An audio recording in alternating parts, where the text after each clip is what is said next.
కల్తీ మద్యంపై వైసీపీ నేతలు దొంగే దొంగ అన్నట్లుగా ఉందన్నారు కర్నూలు జిల్లా పాణ్యం ఎమ్మెల్యే గౌరు చరితారెడ్డి. జగన్ హయాంలో జే బ్రాండ్ పేరుతో కల్తీ మద్యం తాగి వేల సంఖ్యలో మృతి చెందడం అందరం చూశామని ధ్వజమెత్తారు.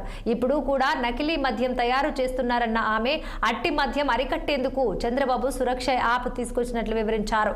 గతంలో రాష్ట్రంలో కల్తీ మద్యం ఉన్నందున తెలంగాణకు వెళ్లి మద్యం తాగేవారని ఎమ్మెల్యే తెలిపారు. అలాంటి అవినీతి అక్రమార్కులు మెడికల్ కళాశాలలపై కోటి సంతకాల కార్యక్రమం చేపట్టడం హాస్యాస్పదంగా ఉందన్నారు. ఇక గౌరు చరితారెడ్డి వారం రోజులుగా కల్తీ మద్యం గురించి వింటూ ఉన్నాం. గత పాలకుల అవినీతి అరాచకాలు, వాళ్ళు చేసిన పాపాలను ఎదుటి వాళ్ళలో మోపడంలో వాళ్ళు పిహెచ్డి చేస్తున్నారు వైసీపీ నాయకులు. ఎందుకంటే గత ప్రభుత్వంలో వాళ్ళు మద్యం లిక్కర్ ద్వారానే 3,500 కోట్లు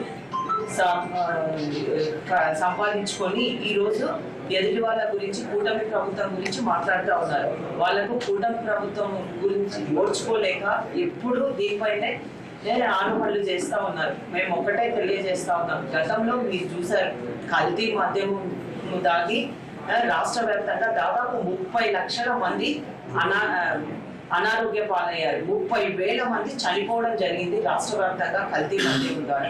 మీకు అందరికీ తెలుసు, గతంలో జంగారెడ్డి గూడెంలో కల్తీ సారా తాగి అప్పటికప్పుడే 30 మంది చనిపోవడం కూడా జరిగింది. ఇది మనం అంతా కల్లారా చూసాం.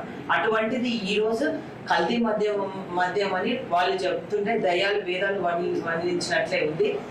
వాళ్ళ జే బ్రాండ్ పెట్టి అసలు కల్తీ చేసి ఎంతో మంది ప్రాణాలను పోగొట్టుకోవడం జరిగింది. అది కప్పిపుచ్చుకోవడానికి అంతా దీనంతా పక్కదారి పట్టించడానికి ఈ కార్యక్రమాలు చేస్తూ ఉన్నారు. అందుకే ఎవరైతే కల్తీ మద్యం అమ్ముతున్నారో ఆయన ఆల్రెడీ వైసీపీ పార్టీ నుంచి టీడీపీ పార్టీలోకి జయచంద్రారెడ్డి అయితేనేమి, సురేంద్ర నాయుడు అయితేనేమి, ఇది ఎప్పుడైతే మన గౌరవ ముఖ్యమంత్రి గారి దృష్టికి వచ్చిందో ఆయన వెంటనే ఆదేశాలు ఇవ్వడం జరిగింది. దానిపైన ఆయనను పార్టీ నుంచి సస్పెండ్ చేయడం జరిగింది. అలాగే అరెస్ట్ చేయమని చెప్పడం, కేసు పెట్టడం జరిగింది.